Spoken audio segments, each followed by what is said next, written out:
Bereaved dad Joseph is fueled by hope when he sees his dead daughter Sophia alive in his dream. He rushes to the cemetery and finds her grave dug up, her coffin exposing a disturbing secret Joseph had not come prepared to see. Sophia. Joseph jolted awake drenched in sweat, his throat sore and his eyes stinging at the ungodly hour. It had happened again, a dream that had haunted him for over a year since Sophia's death. But this time, it was different. He had seen his dead daughter alive and was very disturbed. Gasping for breath, Joseph sat up in bed, unable to shake his head off the dream that felt all too real.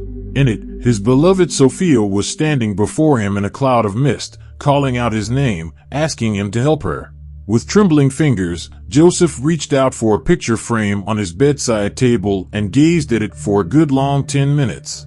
It was a picture of him hugging Sophia, a memory dear to his heart, capturing their embrace at Sophia's high school graduation. As he lifted it from the nightstand, Joseph couldn't help but stare at Sophia's missing arm, the sight that always pained him. Sophia was born with a congenital disability, and her right arm had to be amputated when she was little.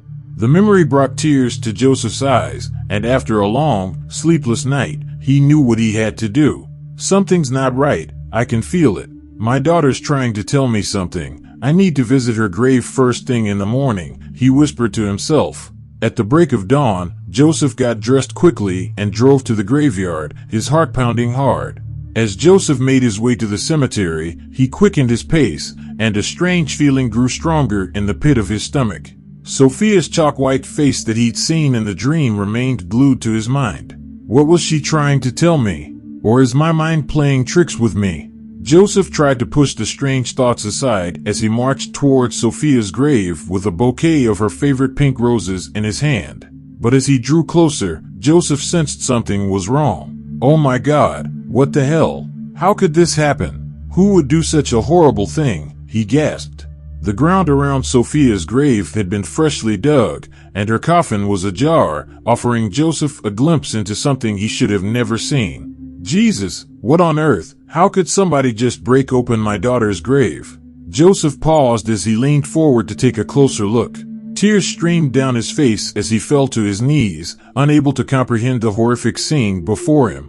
Sophia's coffin was pried open, and her skeletal remains were laid bare before his shocked eyes. The roses slipped from Joseph's hands, and a lump rose in his throat until his back hit a nearby willow tree.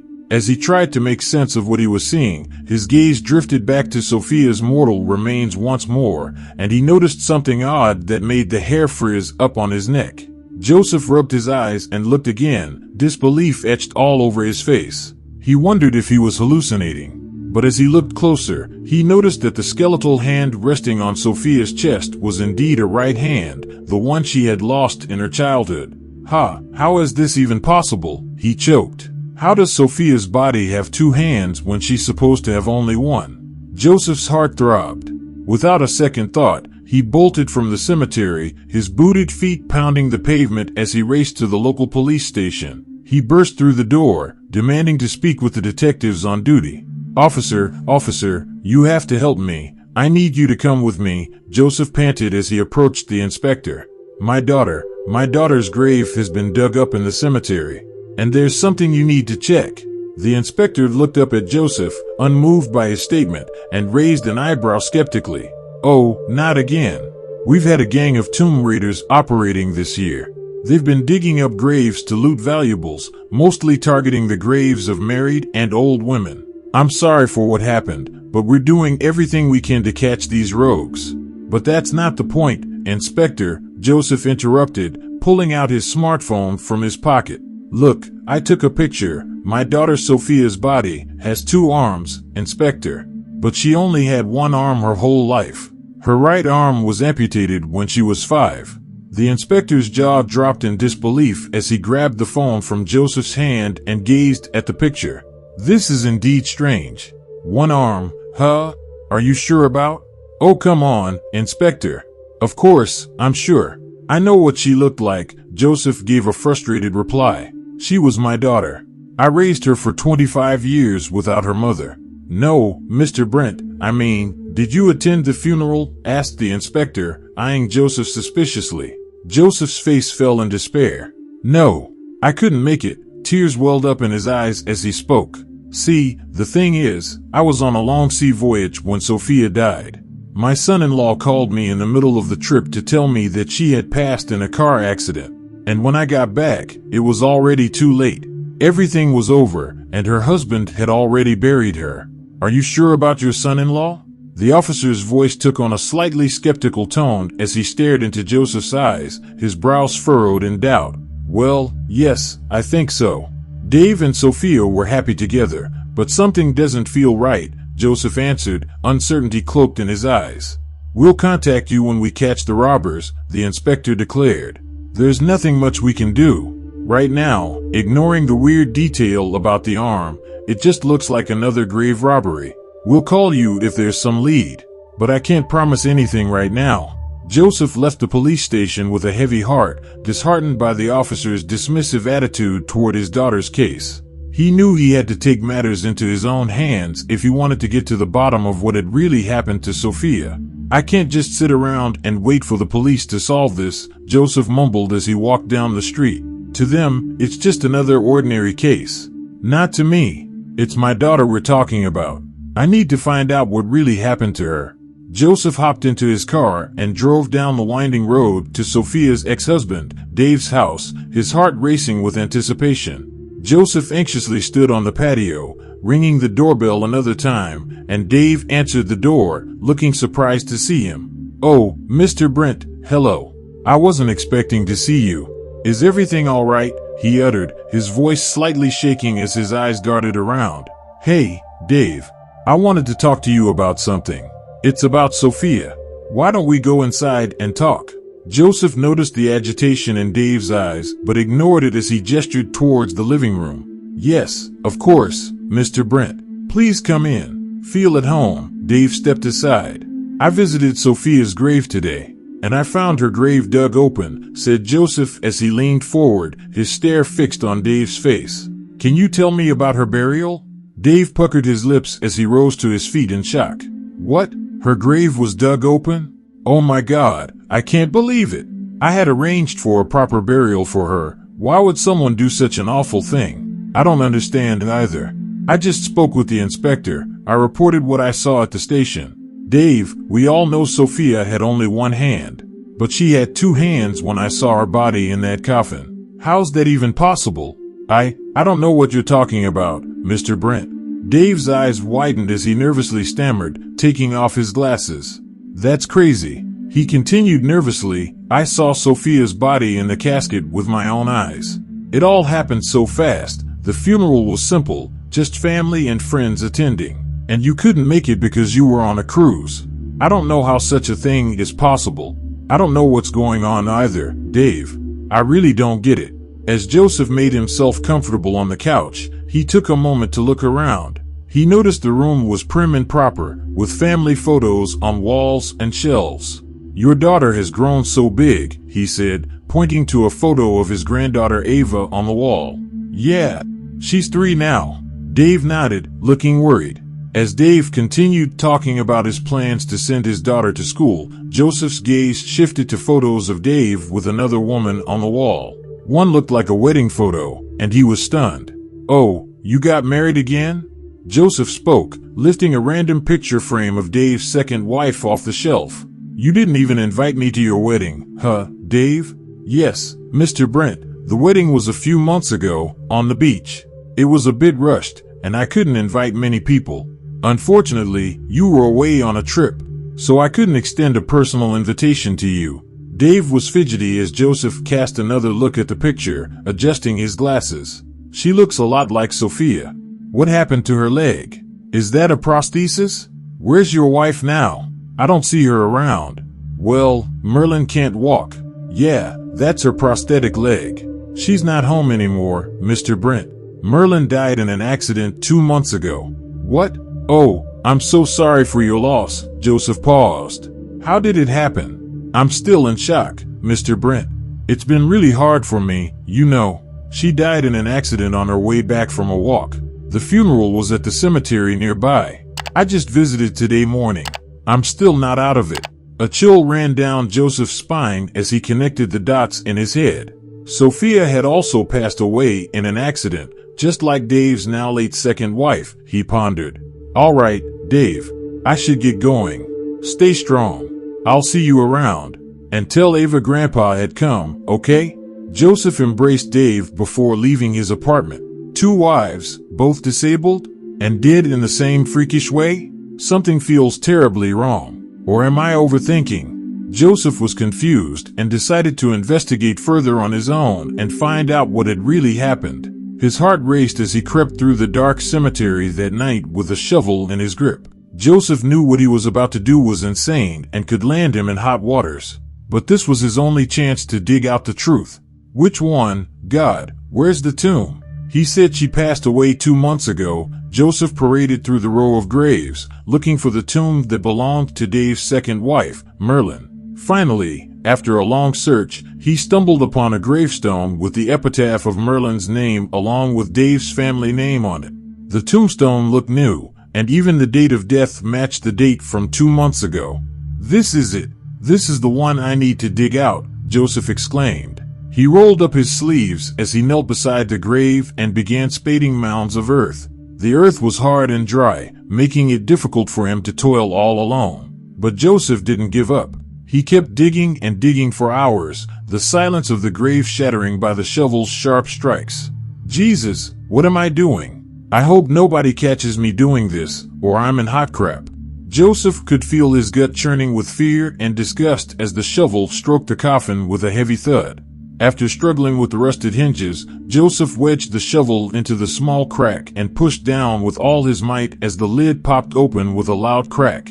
The stench of death and decay assaulted his senses. Jesus, oh my God, holy, he recoiled. What the hell? This isn't Merlin. Whose body is this in her grave then? Joseph's heart sank as he peered into the coffin. The body in the casket had 2 legs, and it didn't look like it was Merlin's body at all, as she had a prosthetic leg. Oh my God, what the hell's happening? If this isn't Merlin, then the body I saw this morning, it's certainly not my daughter's. Oh, my freaking God, is my daughter alive then? Joseph's mind raced with questions. Or could it be that my daughter Sophia had not died in an accident at all? Am I missing something? Joseph's fear and disgust were overwhelming as he again checked the corpse's decaying legs. He held his head, trying to piece the puzzle, when suddenly, the silence was broken by the sound of approaching sirens and emergency lights beaming in the distance. Joseph froze, and his vision blurred. Before he could think of anything else or make his escape, multiple flashlights shone on him from all sides. Don't move, this is the police. Hands up, an officer shouted with a pistol in his hand. Joseph dropped his shovel and slowly raised his hands, his mind racing to come up with an explanation. Well, we finally caught you, robber. We've been looking for you for a long time, said one of the officers as they approached closer. Mr. Brent? What are you doing here? Gasped the inspector. The cops were stunned at seeing Joseph soaked in soil and stench as he turned around, his hands raised over his head and eyes widened with fear. No, officer. It's not what you think. I was just looking for something, Joseph pleaded, and his voice trailed off as the cops inched closer and handcuffed him. He was loaded into the police cruiser and driven to the station, where he was left alone with a detective in a small interrogation room. Fear crawled into Joseph's nerves as he sat in a dimly lit one-way mirrored room. What were you doing in the cemetery, sir? Were you raiding tombs, looting stuff from people's graves? And you came here to report as if you were a saint. The detective broke his silence. No, officer. You've got me all wrong. I had gone there to investigate my daughter's death. Joseph exhaled deeply. He confessed everything, starting with the death of his daughter and the suspicious behavior of her ex-husband, Dave. I just knew something wasn't right, officer, Joseph said, his voice laced with agitation. And when I saw that photo of Dave with another disabled girl, I knew he was hiding something from me. Mr. Brent, can you be specific? What was Dave hiding? And why did you break into someone's grave? You know you'd be charged for breaking into public property, right? Yes, I did break open Merlin's grave. But the body in that grave, it isn't Merlin's at all, officer. It's somebody else's, and I saw it with my very own eyes. What? Yes, please, you have to believe me. Merlin was disabled, just like my daughter. Sophia didn't have a right arm, and Merlin was missing a leg. But both of their bodies had fuller limbs in their coffin. I think Dave's hiding something. Please help me, officer. I want to know what really happened to my daughter. The detective listened intently as he took notes of Joseph's confession. We'll take it from here, he said. But you're staying here until we can find anything. The sound of heavy footsteps approached the interrogation room where Joseph was waiting for the detective 2 days later. The door creaked open, and Detective Franklin entered, his face grim and eyes fixed on Joseph. Mr. Brent, it took us 2 days, but I'm glad to inform you that we've found out everything. He approached Joseph, looking him straight in the eye. What? Is my daughter Sophia alive, officer? Did you find her? Please tell me my child is alive, please. Joseph's teary eyes widened with hope and desperation. Detective Franklin sighed a deep breath and gestured for Joseph to follow him. They walked down the narrow hallway and entered another private room with a table and 2 chairs.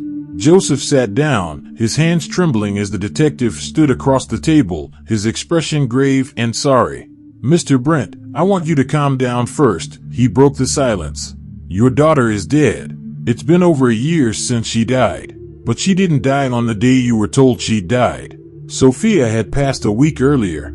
Joseph gasped and covered his mouth, breaking down into tears. What? It can't be true. I was hoping to see her alive. What happened to her, officer? How did she die? Why did Dave lie to me? She was killed, Mr. Brent. It wasn't an accident at all, the detective revealed after a momentous hesitation as Joseph began to sob uncontrollably. It was a bloody pre-planned murder. My girl, oh my God, who did this to her? Did Dave kill my daughter? I need to know who did this hideous thing to my girl. Joseph's voice quivered with anger and grief as he clenched his fist and struck the wall. Why? Why would anyone do this to my daughter? Sophia was a kind and innocent girl. She didn't deserve this. Who is that bastard who killed her? Mr. Brent, please calm down. We found out everything. Please, just sit down. There's something you need to know about Dave. Please stay strong. Joseph's head dropped, barely able to comprehend what he'd just heard. We put pressure on your ex-son-in-law, and he confessed to killing your daughter and his second wife. Those were gruesome murders, that's all I can say. I don't want to go into the details of how he did it. It's just too much to bear. Joseph's eyes widened with horror and disbelief. What? But why did he kill them? He shrieked. For insurance and disability payouts, replied the detective, his voice heavy with disgust.